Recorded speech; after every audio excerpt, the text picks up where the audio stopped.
Esto es en Argüello, seguramente. Argüello, año. Bueno, debe haber sido 28, 30.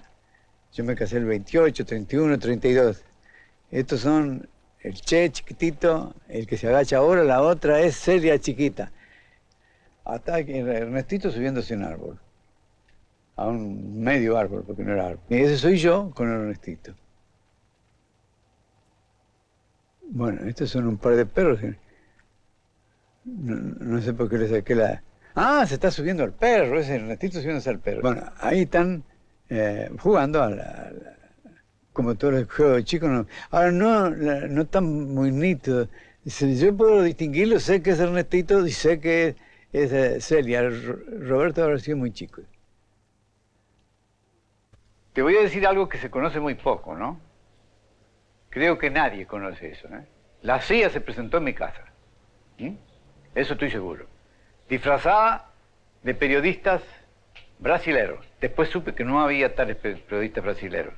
Me montaron 62 fotografías de más o menos 35 por 35, 40 por 40. Ampliadas. Horrible, ¿no? Era el Che descuartizado, el Che haciéndole, aquí metiéndole por la aorta una aguja, era Fort Moore, qué sé yo. Bueno, yo estaba con Roberto, mi hijo. Y habíamos decidido antes. Ellos querían que nosotros identificáramos al Che en esa fotografía. Vimos apretándonos así para no pestañear, ni pestañamos. Yo dije, parecido es, yo no puedo certificar que sea, de ninguna manera. Queríamos que eso lo dijera Fidel. Él ya no pertenecía a la Argentina. Era una revolución que empezaba en Cuba y podía ser una revolución internacional. El jefe era Fidel Castro. Él tenía que decirlo. Y fue lo que decidimos. Bueno, a la tarde fui una peor todavía. Roberto no pudo ir porque tenía una audiencia en los tribunales, pero fue Fernando, mi hermano. Era con cine, cinematógrafo. Bueno, de la mano le cortaron la mano y la llevaron a Buenos Aires para identificarla. La primera reacción mía fue pensar, lo voy a vengar de alguna manera. Y si hubiera podido, hubiera ido también a pelear allí para vengarlo de alguna manera. Otros lo vengaron. De los asesinos murieron 16 ejecutados. Porque eso no fue en combate, eso fue un vil asesinato.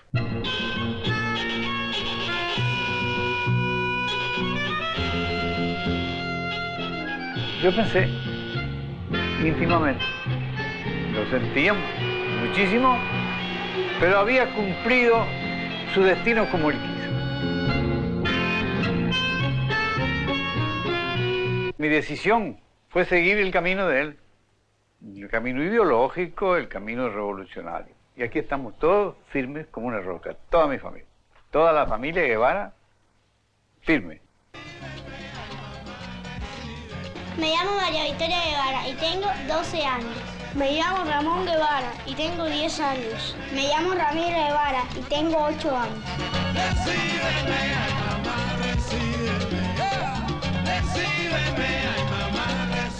Me llamo Ana María Herra. Soy la compañera de Ernesto Guevara. Con él tenemos los 3 niños que ustedes acaban de ver. María Victoria, Ramón y Ramiro.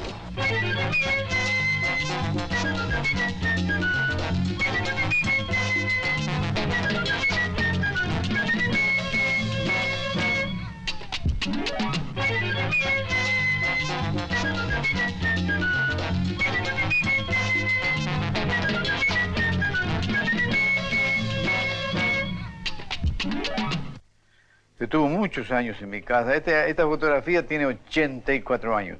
Estoy yo ahí, 83 por lo menos. Sí, 83 años, porque debo tener casi un año ahí. Bueno, es una foto de familia. La sacó un tío político mío. Todavía me acuerdo de su máquina, un trapo negro que se ponía, unas placas grandosas, cada fotografía es preciosa. Y ahí está. Mi madre, mi padre, Beatriz, que fue como la madre de Ernesto. Lo quería muchísimo. En fin, pasaron los años y esta fotografía me da tristeza a mí. Ahí estoy el único que está vivo de todos ellos. Bien. Palermo. Palermo es el bosque de la ciudad de Buenos Aires. Año 1928, principio de 1928. Aquí está el automóvil de mi familia, mi madre, Beatriz, mi hermana, una cuñada mía, su hijito, mi primera esposa, Celia de la Serna, y el cabezón este es el Che,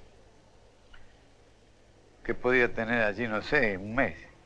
No, un poquito más de un mes, porque yo estuve en Rosario, estuvimos como un mes y pico, 2 meses, 3 meses. Esta es una fotografía tomada en la casa de Hilda Gadea, en Cuba.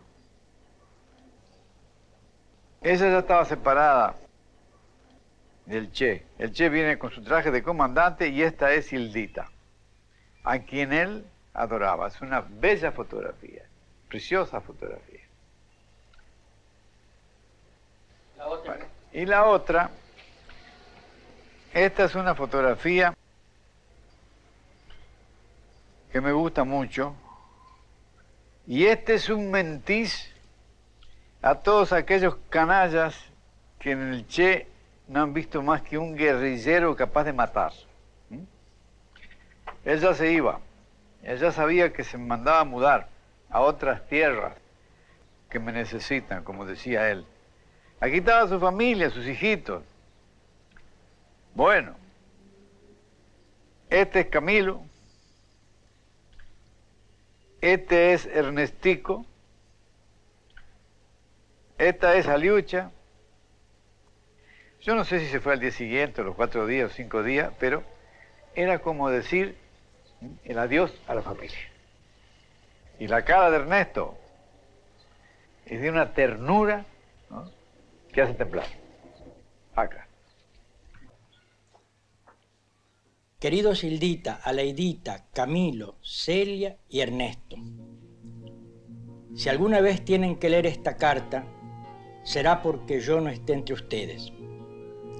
Casi no se acordarán de mí y los más chiquitos no recordarán nada. Su padre ha sido un hombre que actúa como piensa y, seguro, ha sido leal a sus convicciones. Crezcan como buenos revolucionarios. Estudien mucho para poder dominar la técnica que permite dominar la naturaleza. Acuérdense que la revolución es lo más importante y que cada uno de nosotros solo no vale nada. Sobre todo, sean siempre capaces de sentir en lo más hondo cualquier injusticia cometida contra cualquiera en cualquier parte del mundo. Es la cualidad más linda de un revolucionario. Hasta siempre, hijitos. Espero verlos todavía. Un beso grandote y un abrazo de papá. Esta es la carta de despedida que el Che escribe a sus hijos. Si la máquina del tiempo, Ernesto, así como puede dar vuelta para atrás un proyector cinematográfico, pudiera dar vueltas para atrás, y tú, que eres el papá del Che, hubieras tenido que escribir una carta de despedida a tus hijos, entre ellos al Che, ¿qué les hubieras escrito? Bueno, me hace una pregunta bastante difícil.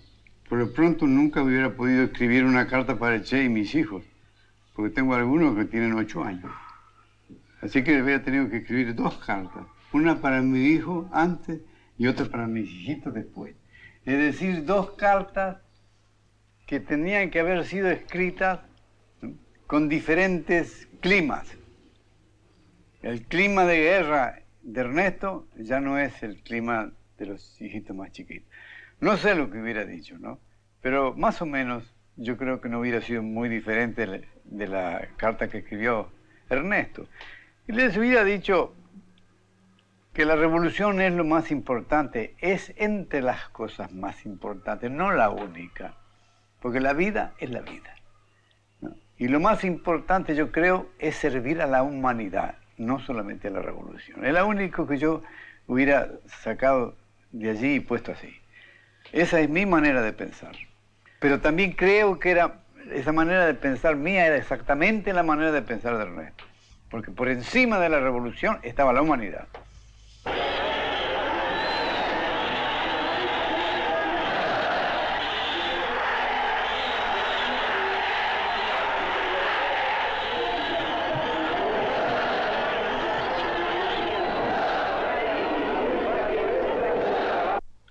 Y en el momento ese había más de 50 personas que habían ido a despedir. ¿A dónde es? En la estación Retiro del Ferrocarril Central Córdoba, el que va hasta Bolivia. Era un día frío del mes de julio. Creo que era el 8 de julio.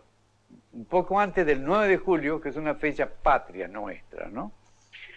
Bueno, estaban nuestra familia, que son muchos, ya eran más de 30, y después de amigos de él, entonces. Bien, cuando el tren arranca, es un tren muy largo, tiene más de como cerca de 40 vagones, uno de los trenes más largos, ¿no? Generalmente van con dos locomotoras, una atrás y otra adelante.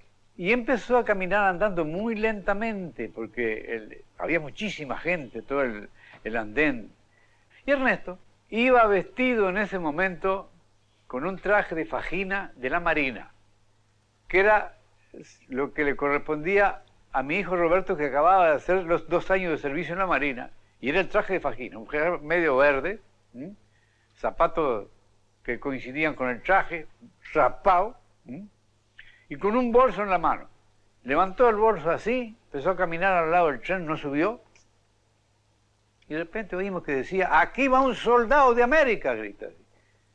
Bueno, como estábamos acostumbrados a todo ese sabruto de Ernesto, porque de repente se le ocurrían las cosas más estrafalarias, ¿qué sea el diablo se le ha ocurrido a decir eso? Y volvió a repetir más fuerte, aquí va un soldado de América. Y después se sube caminando al tren. Bueno, todos comentamos, ¿y esto? Y yo estaba completamente hecho un pavote. Iba un soldado de América, realmente yo no lo sabía. Pero para nosotros, eso, la realidad, fue una linda patada, ¿no? Porque cuando uno ha pensado durante muchos años cuál va a ser el destino de un hijo de uno y por qué ha levantado castillos en el aire con respecto a eso, y de pronto eso, como un soplido, se viene abajo y aparece otra cosa que puede ser hasta muy cruenta, y sobre todo, más que eso, ¿no? Que la desaparición total de Ernesto. Bueno, ya para nosotros Ernesto empezó a ser más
nos apiadamos de ellos, ya que no tenían ni una mísera manta con que taparse y les prestamos las nuestras.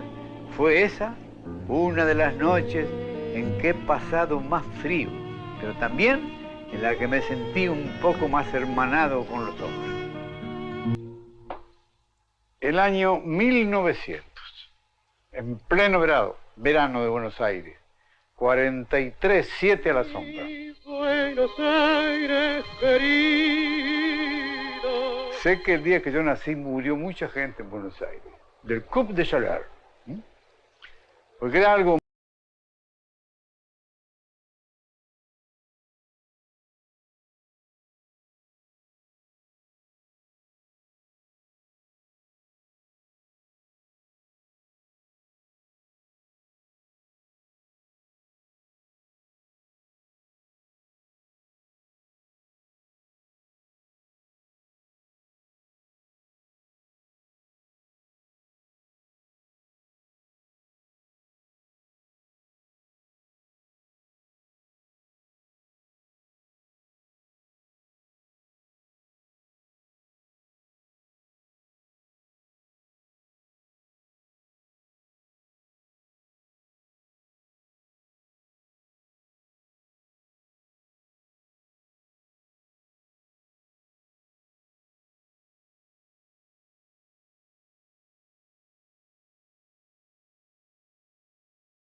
Llega a México, se casa con Linda Gadea, tiene una chiquita, y yo digo, bueno, parece que el hombre va agarrando para el lado que tiene que agarrar.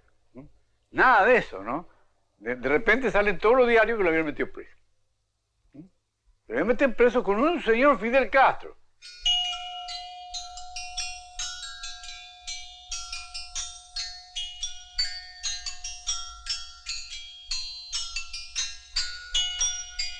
Frente al Galveston, en ese edificio que tú me recuerdas ahora que el número 6, ahí con el tiempo llegamos a tener un apartamento también nosotros. Bueno, en ese edificio debajo o cerquita de él hay un restaurante. En ese restaurante, en el mes de julio del año 55, donde se sostiene esa entrevista entre Fidel y el Che, que yo participo, y es donde el Che decide unirse a nosotros. Por eso Fidel dice que el Che y yo fuimos los primeros en formar parte de la lista de los futuros expedicionarios. Sí, él estaba nombrado en el Hospital General de Médico, alergista del Hospital General. Alergista. Él en aquella época se dedicaba a buscar gatos, gatas, no gatos, porque él hacía un estudio de los ovarios de la gata, no sé qué lío ese tenía él, y los operaba. Yo era el ayudante del Che, para él.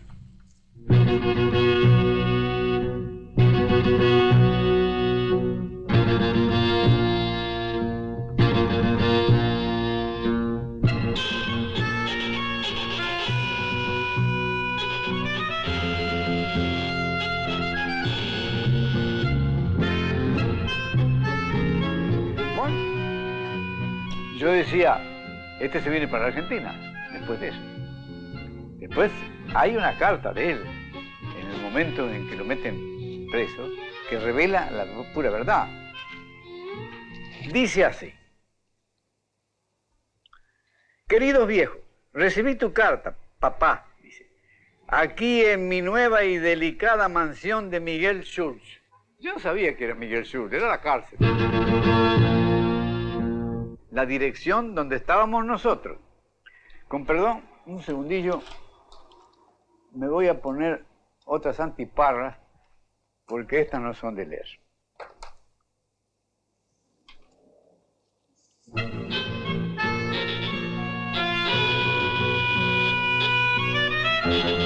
Del futuro inmediato tengo poco que decir, porque no sé qué será de mí. Estoy a disposición del juez y será fácil que me deporte a la Argentina a menos que consiga asilo en un país intermedio, cosa que estimo sería conveniente a mi salud política. Esto a mi salud política era una revelación. Jamás había usado esa palabra en sus cartas. Si por cualquier causa que no creo, no puedo escribir más, o luego me toca las de perder, consideren estas líneas como de despedida, no muy grande y elocuente, pero sincera. Por la vida he pasado, buscando mi verdad a los tropezones, y ya en el camino, y con una hija que me perpetúa, he cerrado el ciclo. Desde ahora, no considero mi muerte una frustración. Apenas como Himmler, solo llevaré a la tumba la pesadumbre de un canto inconcluso. Los ves a todos, Ernesto. ¿Se pueden imaginar, o te puedes imaginar, qué gracia nos hizo la carta?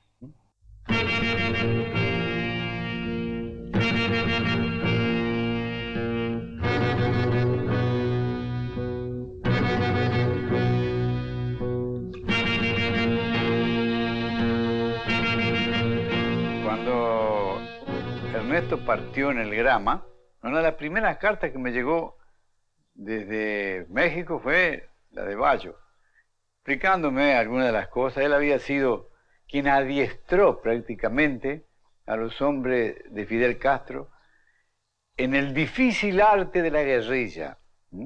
Después, cuando yo vine para aquí, lo conocí, porque después del asunto aquel de la guerra española tuve que irse. Entonces me dijo que ellos habían notado, peleó mucho contra los moros, que ellos habían notado que nunca podían pescar un moro, se les escapaba siempre. Y que entonces él, que hablaba bastante bien, o yo presumo, ya hace tanto tiempo que presumo que me quiso decir eso, que hablaba algo o bien el idioma de los moros, se disfrazó de moro y se metió dentro de la gente que estaba en las montañas. Y llegó hasta meterse en un núcleo guerrillero.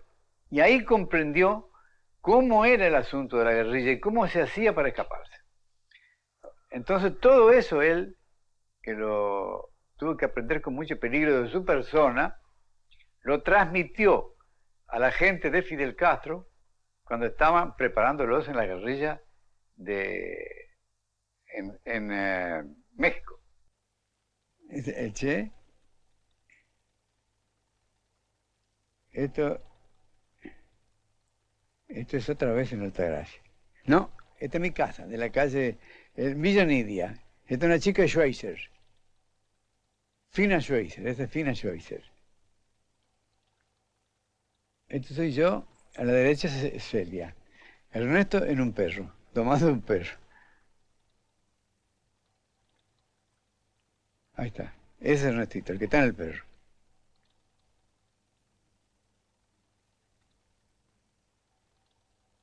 Es Celia, soy yo con los dos chicos. Esta es la ventana de la pieza de los chicos. Esta es la mamá de Fina Schweizer. Y este es Fernando Schweizer, hermano de la Estra. A la ronda, están todos. Esta es la calle Avellaneda. Ahí está la Catramina, ese que se ve la Catramina. Está muy lindo. Eso era lo que hacíamos siempre. Yo cargaba a todos los chicos de encima. Yo en ese momento estaba en comunicación con los republicanos españoles. Allí, en Altagracia, fundé algunos comités de ayuda, pero después fundamos muchos comités de ayuda en la provincia. Y ahí es que Ernesto empieza a conocer el fondo de la guerrilla y de la guerra, ¿no? En el cuarto de Ernestito tenía todos los mapas españoles con banderillas de la guerra española, punto por punto. Un día vino Roberto gritando porque lo habían herido. Estaba chorreando sangre en una rodilla. Le habían hecho un tajo tremendo. Y no tenía eso, era un bulón. ¿Y quién te tiró eso? Con una onda. ¿Y qué? Entonces voy a ver dónde venía la cosa. Yo no iba nunca al fondo de mi casa. Estaba lleno de un yuyal. Y cuando me veo, había 4 líneas de trincheras. Tenían en la cabeza la guerra española. Y más, empecé a averiguar. Y habían ataques de los F contra los J. Todo el barrio de Altagracia estaba en la guerra española. Y algunos hasta a caballo venían.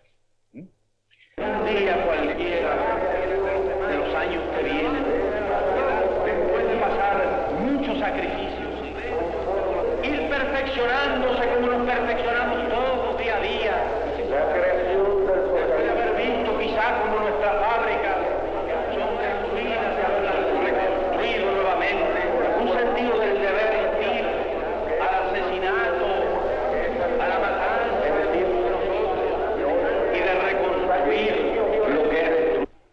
nosotros no sabíamos nada. Llegaba el 1 de enero de 1957. Estábamos con la cara por acá, de larga, todos nosotros, ¿no? Bueno, nosotros siempre festejábamos la entrada del año familiarmente, pero esa vez era más que familiarmente. Todos sabían lo que había pasado mucho a mí. Había como 40 personas en mi casa, ¿no? Estábamos todos muy preocupados. Y por ahí, por debajo de la puerta, aparece un sobre, chiquitito. Decía, señora Celia de la Serna, nada más. Después, la dirección, que era Arauz 2180, Buenos Aires. Bueno, nos largamos como tigre a ver qué decía adentro, ¿no? Y decía que más o menos así: queridos viejos, jugué y perdí. Tenía 7, me quedan 5. Para nuestro lenguaje guevariano, era, me jugué la vida, 7 vidas. De las 7 vidas, perdí 2, me hirieron, me quedan 5. En esa proporción. Dice, ahora estoy perfectamente bien, decía. Estoy perfectamente bien. Hablaba del patrón, el patrón Fidel. El patrón es muy bueno y seguiremos eso. Y dice, si tenemos, esperemos que Dios sea argentino. Es decir, esperemos tener suerte. Y dice, estaremos algún tiempo sin noticias nuestras y un abrazo de 2T, mayúscula, que quería decir TT. Eso lo usó muchos años después. Cuando Ernesto tenía 15 días, no sé por qué, con Celia alguien dijo TT, y le estábamos llamando TT, un sobrenombre que duró 2 meses, 3 meses, después lo olvidamos, ¿no? Él sabía muy bien que no lo habíamos olvidado del todo. Entonces después muchas veces nos hizo llegar correspondencia que pasó a través del enemigo. El enemigo no solamente estaba en Cuba, estaba en Buenos Aires, en todos lados donde se abren las cartas. Y firmaba TT, ya sabíamos que el TT era él. Bueno, amigo, aquello fue una alegría tremenda. Empezaron las copas y los champán y como 20 minutos después, ¡paf!, otra carta. Otra carta aparece, una carta más grande. Era una tarjeta postal con una rosa tremenda, una rosa impresa y una letra de mujer. Esta era de un sitio de Cuba, era de Manzanillo, y decía, TT perfectamente bien, ¿no? Y les manda saludos de Navidad y Año Nuevo y firmaba un nombre de mujer. Ah, amigo, terminó el año 56 y empezó el 57 con las copas en la mano y ya no habíamos desbordado, ya pensábamos que Ernesto estaba... No, llamó a la cabaña. Todavía me acuerdo que él no me reconocía y yo no lo reconocía. ¿Y este diablo quién es? Porque ya no hablaba como argentino, hablaba como cubano. Y yo quería hablar con Ernesto Guevara, no con un cubano. Y él no me reconocía y de pronto le digo, ¿pero vas a hacer nada? ¡Oh, viejo!, me grita.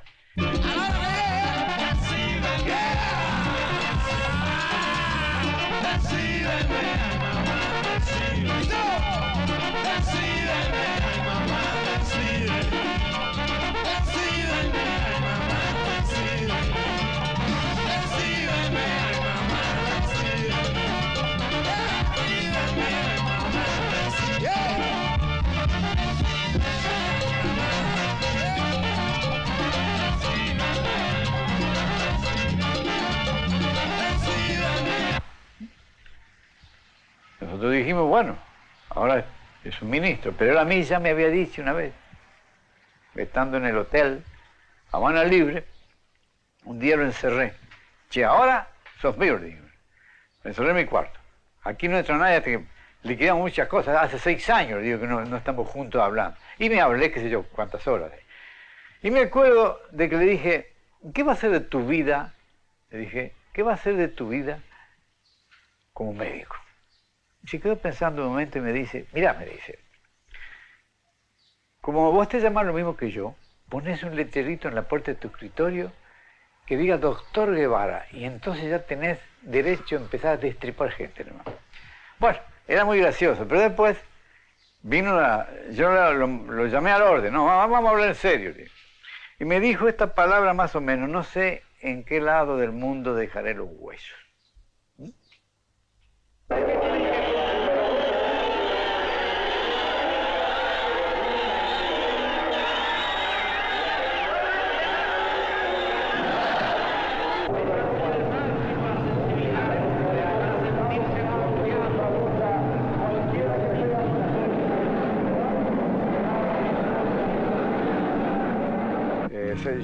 Él tenía una bicicleta, se compró un motorcito Micron, que era un motorcito que se aplicaba a la bicicleta.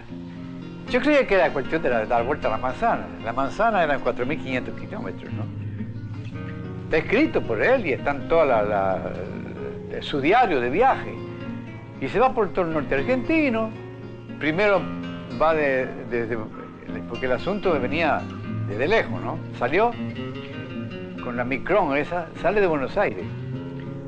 De Buenos Aires se va a Rosario. De Rosario se va a Córdoba. De Córdoba se va a Tucumán. De Tucumán se va a Salta, a Jujuy. Después de allí vuelve para atrás, pasa por Catamarca, pasa por Mendoza, llega a La Pampa y vuelve otra vez a Córdoba, donde nosotros estábamos. Se hizo 4.000. Hay esta fotografía que te mostré, que la empresa italiana que fabricaba los Micron, ¿no? Él le escribe y le dice que si le podía arreglar el motorcito. Y ellos le dicen que sí. Y arreglan el motorcito, no le cobraron nada para arreglárselo al motorcito, y sacaron la fotografía de él en motocicleta, ¿no? Y dice, el estudiante argentino Ernesto Guevara Serna, recorrido 4.500 kilómetros con este motorcito, y él al final decía con el resultado más estupendo. Bueno.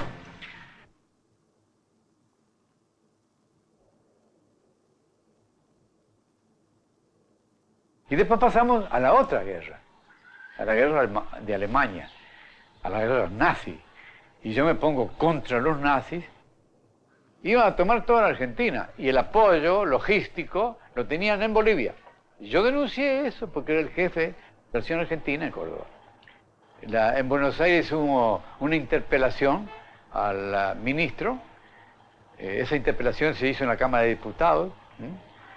Y nunca salió a la calle, porque tal era el escándalo de los tales ferrocarriles alemanes donde se probaba la infiltración nazi en la Argentina. Eso se tapó y se ha seguido tapando.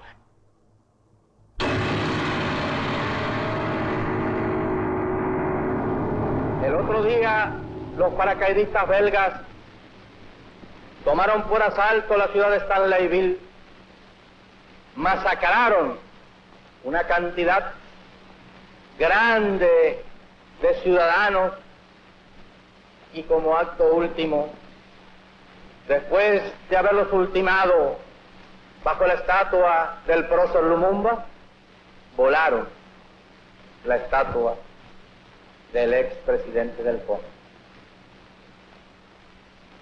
Eso nos indica a nosotros dos cosas. Primero, la bestialidad imperialista. Bestialidad que no tiene una frontera determinada ni pertenece a un país determinado. Bestias fueron las hordas hitleristas, como bestias son los norteamericanos hoy, como bestias son los paracaidistas belgas, como bestias fueron los imperialistas franceses en Argelia. Porque es la naturaleza del imperialismo la que bestializa a los hombres, la que la convierte en fieras sedientas de sangre que están dispuestas a degollar, a asesinar, a destruir hasta la última imagen de un revolucionario, de un partidario de un régimen que haya caído bajo su bota o que luche por su libertad. Bueno, yo era secretario general del Movimiento en Defensa del Petróleo. Es que nosotros hasta entonces, la Argentina dependía económicamente de Inglaterra, no de Estados Unidos.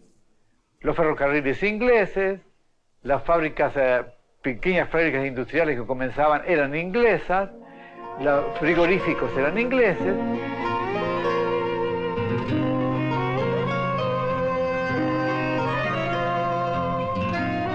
Y la Argentina agrícola, ganadera, ¿no? Vivía a expensas de la exportación de cereales y exportación de carne.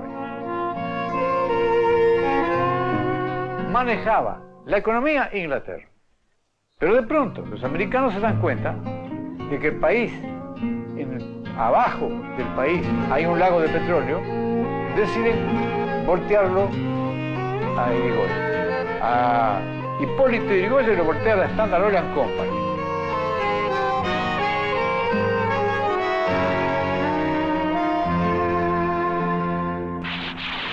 Uno de los aciertos del radicalismo fue, sin duda, la creación de yacimientos petrolíferos fiscales en 1921. Este organismo fue puesto bajo la dirección del general Enrique Mosconi, un militar ejemplar que nunca volteó a un gobierno popular. Irigoyen, Mosconi, casi lograron que la ley de nacionalización del petróleo fuese promulgada en 1928. El Senado, con mayoría conservadora, lo impidió.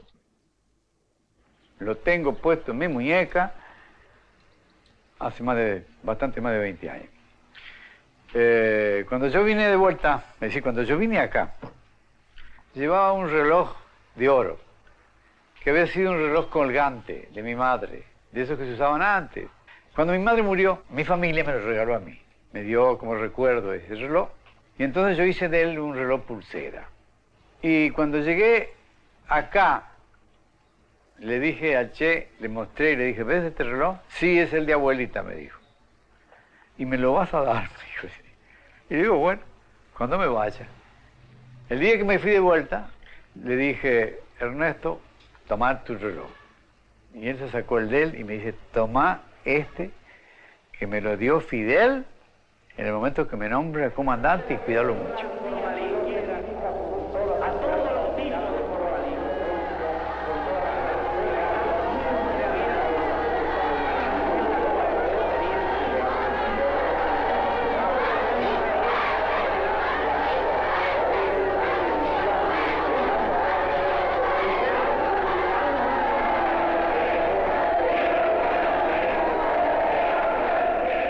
En Altagracia tuvimos más o menos unos 11 años.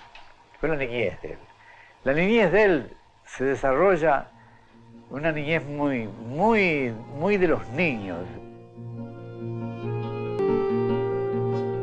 Porque había que ver, yo recuerdo un episodio que no olvidaré nunca. De pronto, Ernesto no sé qué diablura hace y la mamá lo sale corriendo para darle una soba. Y entonces se escapa, y en la calle nuestra estaban poniendo los caños de obras sanitarias, caños de agua corriente. Estaban cavados así. Saltó la zanja y se metió en el monte.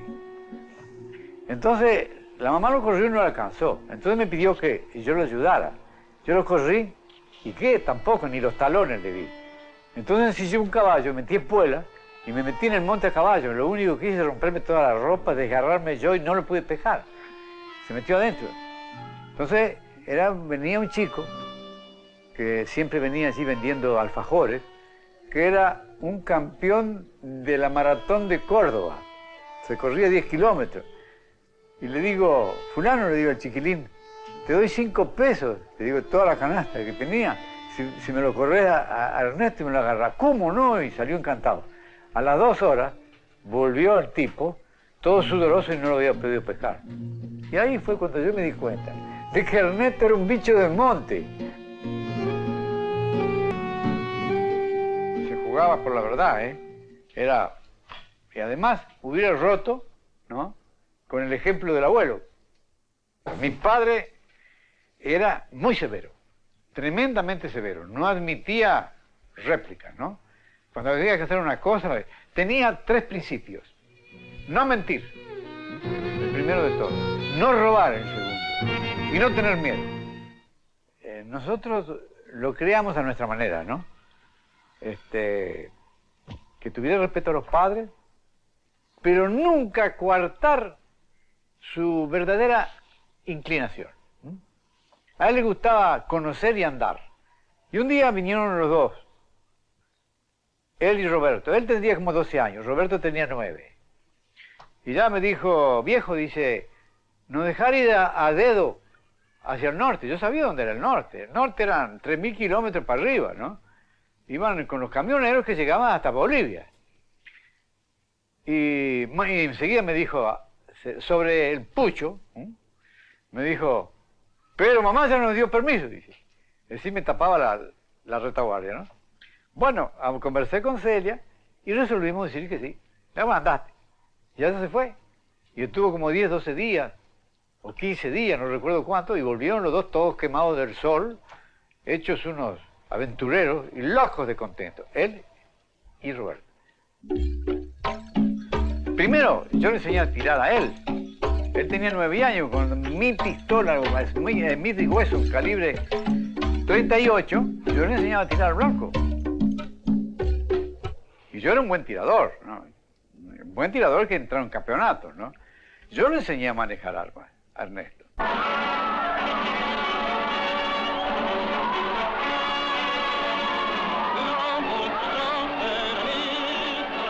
Pero en Córdoba se produce el peronismo, en el cual yo actué contra Perón.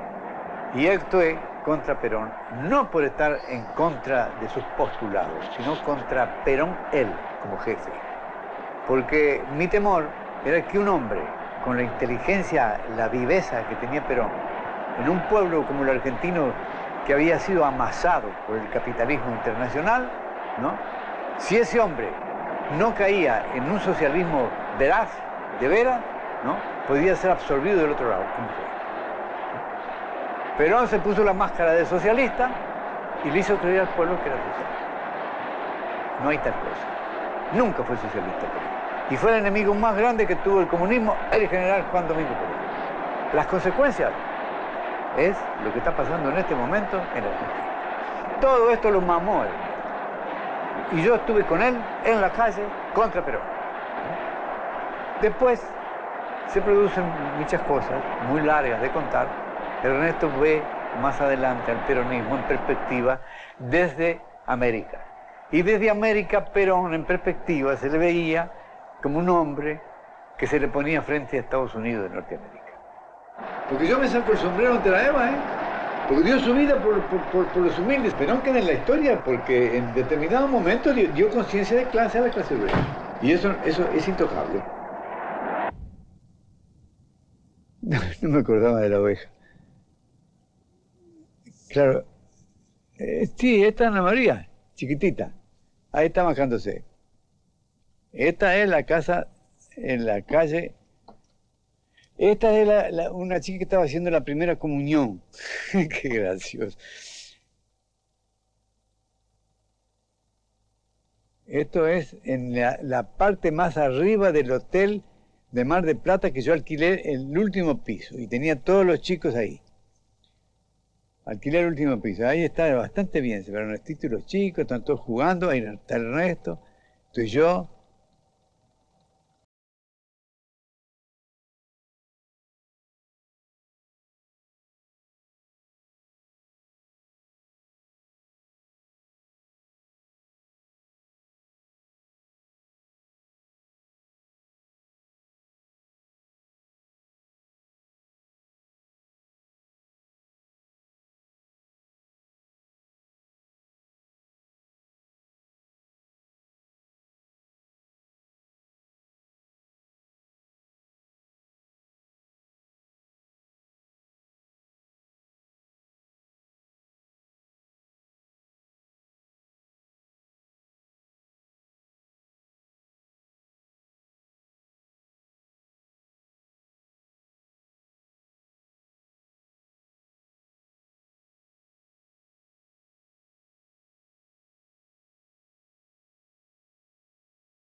Heredó muchas de las cosas de su madre.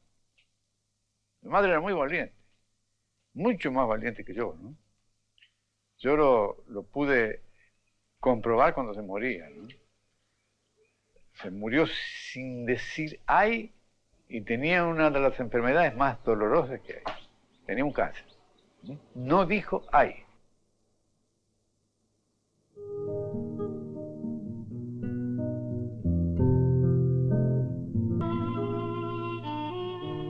Ahora, el Che nació en Rosario. No debió nacer en Rosario. Nació en Rosario por casualidad. Yo venía desde Caraguatay, al norte de Buenos Aires, más o menos 2000 kilómetros, donde estaba trabajando, fabricando un yerbal, o un yerbatal, como dicen los que hablan buen castellano. Pero yo digo yerbal porque ahí le dicen yerbal los misioneros. Bueno, tomamos un barco porque ya Celia estaba por tener el chico. Cuando pasamos por Rosario, veníamos en barco de día ya, que hasta Rosario eran 4 días y medio, 5 días más de barco.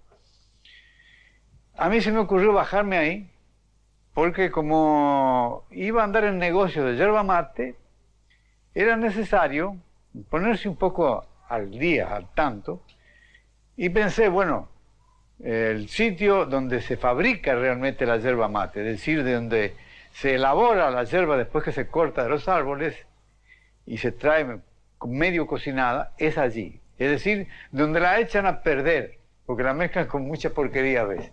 Bueno, el asunto es que me bajé en Rosario. Y me gustó Rosario.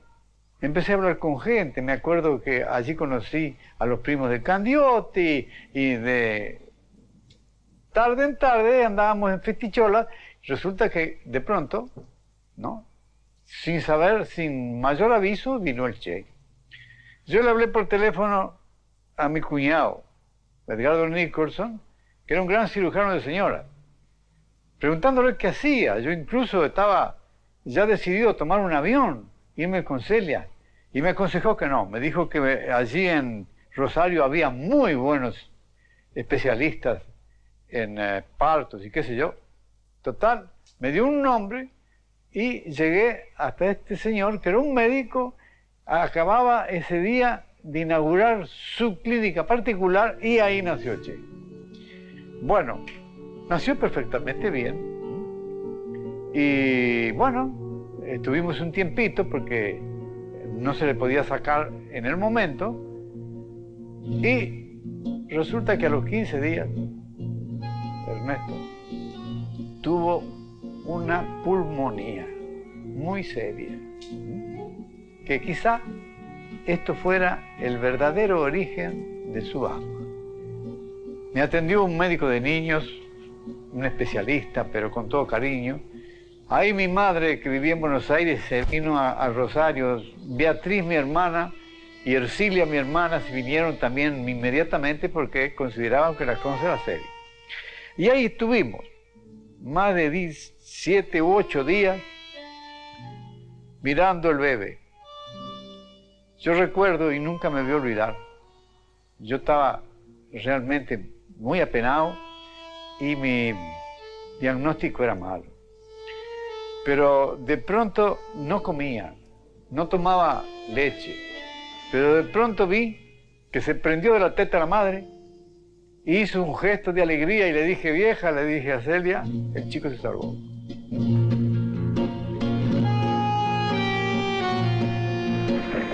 Fidel, me recuerdo en esta hora de muchas cosas, de cuando te conocí en casa de María Antonia, de cuando me propusiste venir, de toda la tensión de los preparativos. Un día pasaron preguntando a quién se debía avisar en caso de muerte, y la posibilidad real del hecho nos golpeó a todos. Después supimos que era cierto, que en una revolución se triunfa o se muere, si es verdadera.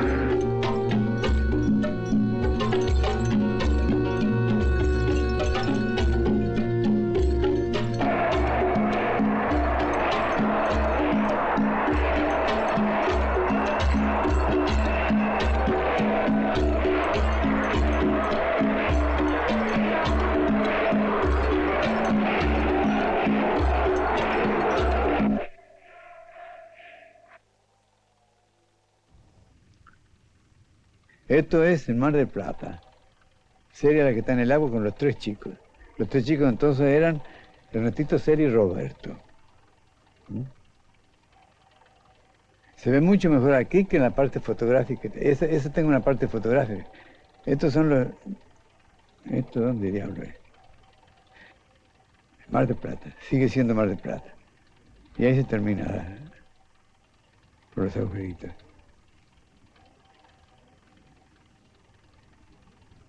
Ahí se ve, el Ernestito se ve lo más bien el de la izquierda. Uy, qué cosa.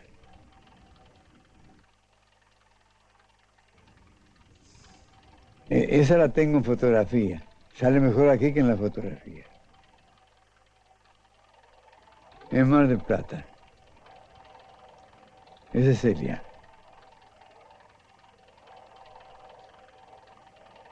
Claro, yo no tenía idea de cómo se sacaba cinematografía, iba todo muy ligado. Esto es Ernesto, siempre